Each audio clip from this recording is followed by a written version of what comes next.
Okay. So today is September 10th, the day before September 11th, and sometimes I still get antsy about that because yeah, even though I'm not flying anymore, it does bother me a little bit. But anyhow, um, I don't know. I just felt this overcoming. First of all, I had my friend. She spent the night, and I was kind of hesitant not to have her here, but I was kind of overall after a while I was glad that she did come, even though the stay was longer than I anticipated. It was good for me, and just to understand and balance, about relationships and stuff like that, you know. After I left, because we were talking, and we had a good conversation. We were talking about the Jezebel spirit and stuff like that, and you know, people don't understand like when you deal with jealousy and stuff that usually in a serious jealous, like not just saying, "Oh, I'm jealous of you. I wish I could be that," but like tearing someone down to the point that they're nothing. Not that you want to do it, just want to tear them down. Um,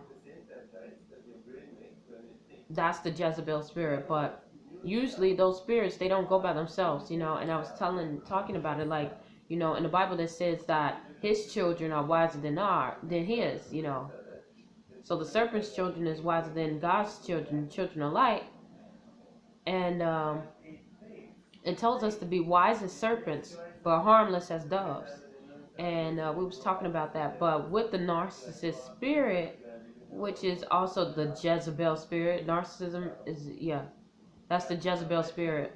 And a lot of psychologists know that with that is linked to the mocking spirit. And the mocking spirit is the goody two shoes, it's gonna look like it's doing good, but it's really not. They know exactly what's going on. They know exactly what the people or the spirit is doing, and them on the other hand, they're gonna be like, well, no, don't,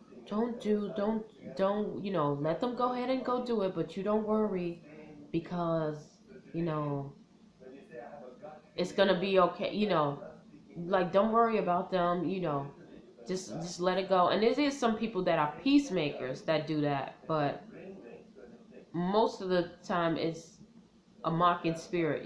They know what's going on. They just want you to keep going and follow through, follow through, follow through, follow through, instead of just pulling out. Because you pull out, and you don't play the games no more, then they just left.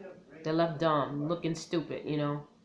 So yeah, we was talking about that, and when I got finished, I was enlightened, and I was, very at a high point, and I went and I was going for an interview, and I went and I just felt this overcoming like anger leaving out of it. Even though the lady was offering me this full-time position, she tried to switch it to the seasonal. Oh, I want you to do sales. No, and it was like, okay, whatever. But I started getting this overwhelming anger from out of nowhere, and I started thinking about how all the lies that I was told when I was a kid. My mom got drugged, and not fully telling me that she ended up using drugs, and that's why she stayed the way that she did. And they say, oh, that didn't, we told you that, we didn't tell you that because we didn't want to hurt you. But it's like, okay, I'm 30 years old. Sometime between 20 and 30, you could have told me. Even from 15 on up, when I asked you this, you denied it. So you made me feel like I was just retarded for saying that. Oh yeah, I still think she's on drugs, like she's on drugs. Oh, your mother never did drugs, she got drugged. And it's like, no, that's not the truth, you know. And I knew that in my head. But if someone is keep telling you that that's not true, and you're a kid, and these are your parents or the people that guide you, and your guardians, because they're supposed to guide you, and they keep telling you that, then you're gonna believe it, or to say, well, even if I don't, I'm gonna get in trouble if I don't believe it. And I freaking believed it, and I should have known anyway because of just how the whole family acts. It's like if one or two people say something and it's the certain same two people, it's law. So it started making me so upset because it's like I was using my senses. I was doing right by finding out, my whole gut was telling me that wasn't true. And I didn't listen to myself. And it's like, how could you do that to somebody? It's one thing to say you protected me, but after a while, it's not. And actually, if I would have known the truth and say this the outcome of this, so when she told me to leave, like she felt bad because she knew my mother felt bad you know, because she knew what my ex was doing. You know, I didn't know because I am gullible and naive. Like she was naive when she first got into the situation, but afterwards she was not naive at all. You know, and so it's like just like my fake godmother used to say, like no longer you are no longer a willing a victim, you a willing participant. And when she used to tell me that, I'd be like, why would you even say that? Like I don't know this, but I understand it from that view. If you're dealing, when you're dealing with stuff and you know better, and you don't know how to, you know better, you done got out of it and came back. So it just made me so angry because it was like if you would have warned me and told me at the beginning the truth, I would have been able to run from these people who are constantly attacking me. But you know what? My family attacks me about how I look, how I dress, how I act. Oh, my hair is this. Oh, your hair is this. I wear natural hair. I keep it natural, and all that makeup is too much. But now look, 3, 4 years later, no matter of fact, 10 years later, they all over here with weaves in their head, telling me that I was bad. But now they wearing the same kind of weaves, going to the same salon person, going to the same, going to get the makeup, the MAC makeup, ain't even matching right, just doing so much to tear me down. Oh, I wanted them to go on a trip with me. I've been a flight attendant for so long. Oh no, I can't go. It's gonna all them planes. I'm gonna be afraid. I'm gonna do all this. Then all of a sudden, now I'm not doing it. Oh, now they can go book a trip. They can go do a flight, and they want everybody else to be happy for them. I go on my trip. I finally become a flight attendant. Nobody was freaking, oh yeah, roo roo, ha ha, until other people started coming out. My family wasn't like that. So that, it brought so much of anger to me. Like, it was just so much anger and anguish because you think these people really love you, and it's not. It's not. It's not. It's not. That's that cognitive dissonance. It's that sideways jealousy. That's another way of jealousy. And it's like I see that in my family so much. Even with my older cousin, she was like the scapegoat for a minute, and she finally just started ducking out to herself and just left. And then you know what? She became okay, but every time she starts a new business or something, they still knock her down for it. And it's like, but you're not doing nothing either. At least she's trying to do her dreams. You're not doing anything else, but you're knocking somebody else down, and the next minute you're going to try to do it. And it's like, that gets to me. That really gets to me. If I would have known, now understanding it, it's like all that stuff that they were hiding from me was stuff that I needed to know because it would have helped. It really would have helped me just fully understand that. And I've been treated kind of bad for most of my life anyway. And I see that too, like my mom, how they treat her bad, and how I in return treated my mom bad because of how they reacted to her. You know what I'm saying? If you don't know, and then you don't know a lot about, addictions and drugs and schizophrenia and stuff, you do is something different. It's like, okay, I don't want to be any part of that. I done already got beaten up myself. I'm not about to sit there, and go and find her and do all this extra stuff. I used to go and try to find my mom, but I stopped. And it's just, it's too much. It's just like, I understand it. And it made me so, like I said, it made me so angry, so bitter, so hurt, because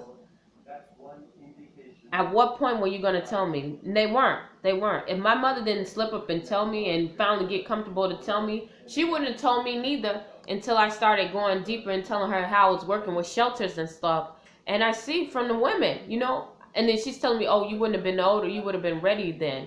Like, how would I not? You didn't give me an opportunity to be, And sometimes, how are you going to, and then they want me to like overlook it. Now that I know, I'm making a big deal out of it. You had enough time to digest this, to settle it down. I didn't. You gave me a fake lie, and I was forced to believe it. And now and my world was surrounded around this big, dumb ass lie.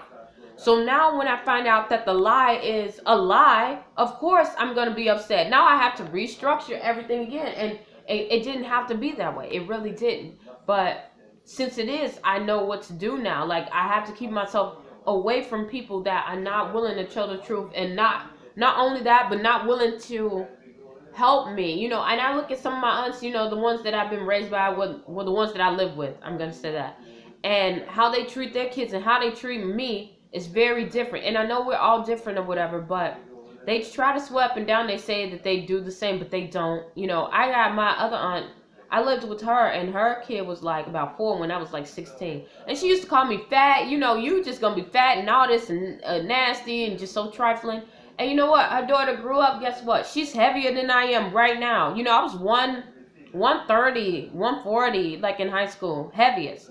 And her daughter's way bigger than that. Way bigger than, oh, but she's so precious. What was wrong with me? Like, that's the whole thing. What the heck was wrong with me? I understand that now. Like, and then how, you know, I would get mad and they'd be like, well, you just so selfish. You just, you know, you are ungrateful and this and that. Okay, lunch is $1.25, but you give me $1 every day to go to lunch. So now I gotta be, you know, an adult again, and I have to decide whether I'm gonna eat lunch this day or skip it, go get some junk food or something, and balance it for the next day.